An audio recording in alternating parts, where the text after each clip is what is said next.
Hey, it's Scott here, startatherapypractice.com. Hope you're having a great day.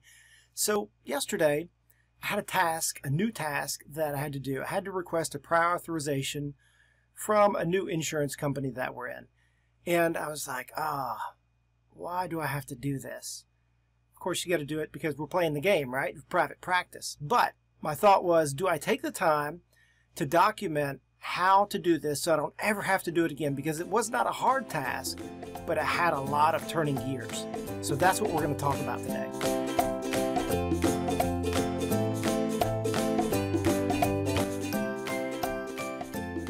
I've had the privilege of mentoring a lot of private practice owners through my Academy of Private Practice.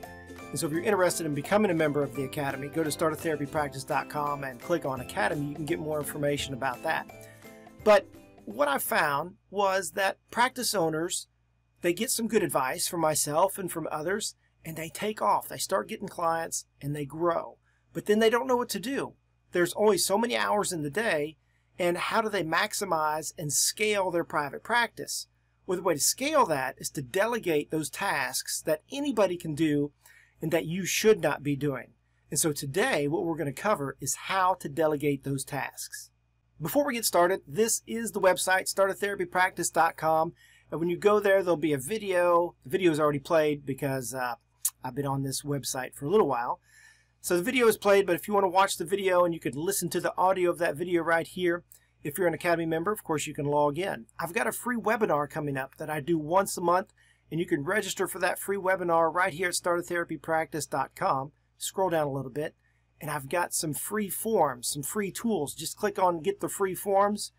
And if you scroll down a little bit more, you can see that I've got even more free tools over there. Got a podcast, got a blog, and of course the Academy of Private Practice. But what we're talking about today is offloading those tasks that you should not be doing, that anybody can do, and it will free you up to do more, to work more on your practice instead of working in your practice. And so the way I do that is with screen capture. And I'm going to show you some tools that I use. But this right here is the finished product that I created yesterday of how to request a prior authorization from this insurance company. And as you can see, if you scroll down a little bit right there, it's screen capture. I captured the screen and it detailed, click here, do this. And as you can see, this is a pretty long explanation of how to do this task. So a few pointers here. Take nothing for granted when you're explaining how to do a task. Step by step is how I do it. Capture everything that you can and just try to explain it to a third grader. And then anybody can understand how to do it. So the tools that I'm using right now to do screen capturing are Snagit. So right here, you can see Snagit is $49.95. And you're saying, Scott, my computer comes with a free screen capture tool. I can just use that. And you can certainly use that, but you do get what you pay for. And so I paid for Snagit, and it's just a one-time fee, and it's so robust. So you get what you pay for. I'm using this app right here, Camtasia, to do this screen recording. I do recommend doing static screen capturing of photographs in a Word document or a Google Doc over doing a video screen capture. And the reason is because you can make changes to that easier. If you have to change a video, it's going to be real hard to edit that. There's a larger learning curve with video editing. Anybody can do static screen capturing of photographs or pictures on the screen. It's a lot easier. It's a lot easier to change. It's a lot cheaper. It's going to be faster for you. So I'm not saying don't do video screen capturing, but don't start there. Don't start there, okay? So if you're using an Apple product, if you have a Mac, there's another video screen capturing tool, and it's called ScreenFlow. And it's right here. ScreenFlow is $129. It's a little bit cheaper if you're using a Mac. So if you're doing video screen capture, you want to going to go with ScreenFlow for a Mac, and I'm recommending Camtasia for a Windows product. So let's do an example. Real quick, I'm going to show you how I do a screen capture in order to create a SOP, a standard operating procedure. So first, what we do, I'm going to give the example of in my private practice, when we send a fax, sometimes the fax actually doesn't go through, but you have to go check to see which faxes didn't go through. So right here, I use eFax, and this is where we check our faxes. But it doesn't tell you right when you log in, hey, here's the ones that didn't send. You have to go over here to the sent folder to see which ones sent. So I'm going to detail that so I can offload that task to one of my office workers, or if you had a virtual assistant, you could offload it to them. Or if you just, you wanted your sister to help out, whatever. You have to document the task in order to offload the task. And that's what I'm going to show you here real quick. So this is Snagit right here. This is the editing screen of Snagit, and you can see that I screen captured how to log into my clinic's eFax account. And I'll show you how I did that real quick. If you go over here, anywhere on your screen, just open it up, that screen, and then in Snagit, once you open Snagit, you're going to click on Capture right here. And once you click on Capture, this little thing right here is going to show up, and you can click Capture, and then some crosshairs are going to show up, and what you do is you detail whatever you want to capture. You just drag your mouse. I'm going to drag my mouse over here, and I'm going to click and hold, and then I'm going to drag it. And then once I do that, you can see it creates a little screen that says, is this the part you want? And if not, then I can grab the corners over here and I can change that up and detail that, and then I'm going to click capture that with a picture. And then it's going to bring that picture over into the Snagit editor. Okay, we're over here on the Snagit editor, and what I like to do first of all is I like to create a frame around it. So if I click on effects, I can put a frame around it, or you can choose any one of these effects over here. So I got a frame around this, and then this call out right here, I click on call out and I click and drag, and now I have a place where I can type. So I can say, I like to make things real big and clear. Click here. I mean, how easy is that? And I've got it real big. If I wanted it bigger, I can hold that, I can highlight it and come over here to font size and just drag it.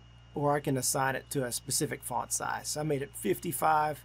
That's huge. Click here, and I can click on the arrow, and I can point to where I want them to click. Right here. I want them to click on sent. If I want to make that arrow bigger, I click on it, and I can click on width over here on the right, and I can make it real big.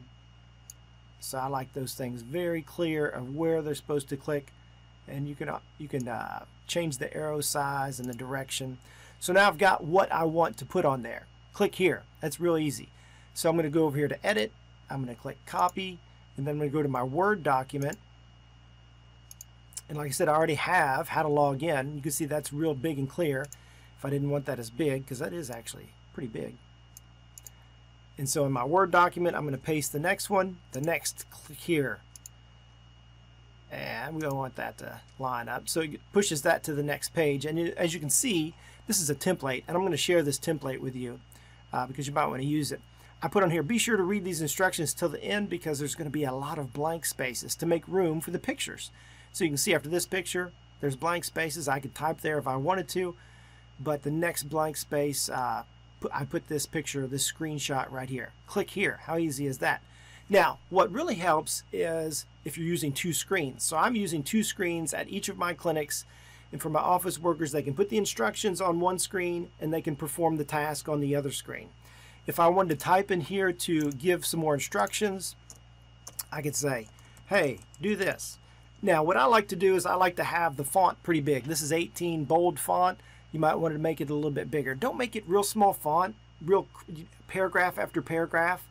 Images are going to work better, especially if you're trying to explain this to a third grader, right? So make your font big and make plenty of white space in between all of your writing. So that's going to help them understand what they're going to do next. So I clicked on the sent folder right here, and as you can see over here on the right, there's some failed faxes that did not go through. So these need to be resent. So I'm going to screen capture this and detail that to show whoever I offload this task to what I want them to look for. So I screen captured that page right here, you can see, and it pulled it over here in the Snagit editor. And what I want to do is I'm going to click on this shape, and this is what I'm going to highlight. This is the one that failed. And I can highlight it, and I can put an arrow to it right there, and I can, if I click over here on more, I can actually use the highlighter and highlight the word failed. And you can edit all of these tools over here to make it a different color, a different width, or whatever. So then I can edit it. I click edit and click copy, go back over here to my Word, or if you're using a Google Doc, I'm just going to paste it in here. And there you see it. And really, that is about the end of this explanation. I'm going to say, resend these failed faxes. And when you get to the end, you want to put the end. That way they know when they're done. Or if you have a lot of white space, you can type in there, keep scrolling. That way they make sure they go to the end. And I always like to put, if you have questions at the end, let me know. Now let's scroll back up to the top right here, and you can see how I titled this. So it's got a funny number right here, 0177. Now the reason I do that is because I have ordered these in a Windows folder to help me find these or help an office worker find these. And here's what that looks like. So this is my Windows folder with all of my SOPs. And you can see here I have a template and it's numbered 00001. So I put at least 4 zeros in there, and that allows you to have 999 different SOPs, and they will order by number like that. So Windows will order the titles, the file names by number, then by letter. So you can see I've got a lot of SOPs in here. I've got at least 175 SOPs, and so if I want to delegate a task to one of my office workers, I can call them, send them a text, I can leave them a sticky note and say, hey, do SOP number 55, and they just go and find that SOP and they do it. It's an easy way to delegate your tasks, and it's going to help you scale and grow your private practice and get rid of those tasks that you shouldn't be doing. So I would just save that as, you can see, 177 fax. You got to put some detail in there, so I like to start with what in the world is this task all about. It's about faxing, and then it's about checking sent faxes. So that way, over in Windows, or if you're using a Mac, in your Windows folder, I guess you don't have a Windows folder in Mac, do you? Anyway, in your file folder, I can search. So if I go over here and search for fax, it's going to search for that keyword. So if an office worker or somebody else who's working for you needs to look for a specific task, they can search for a keyword, and it's going to show up in a search for the file. So there it is, the results of the search, and you can see it has I have different fax SOPs in here. And so that helps an office worker find that task. There's also a Snagit app called Fuse that you can have on your phone. You can interact with your phone and put those pictures that you take on your phone into the Snagit app. So say I wanted to record this notebook right here and put it into the Snagit app. So you can kind of take this offline. Instead of screen capturing your phone, you can take a picture of a real object out in the world, and you can connect that and put that image into the Snagit app. And so you would just follow the instructions, take the picture in the Fuse, it's called Fuse, F-U-S-E, and then you would connect that to your computer, just like I'm doing right here. And so I'd take a picture of it, automatically connects my phone to the Snagit app, and it will draw that picture in there, so then I can manipulate that picture and put it into a Word document or a Google Doc for my SOP. It's very powerful stuff. And so you can see right there, the image is now on my computer in the Snagit app. All right, now don't forget, there's an opportunity for a free webinar that I'm putting on. I put on every month, and you can see here I have some upcoming webinars. Don't worry, if you're past this date right here that's showing on this screen, I'll have another webinar coming up.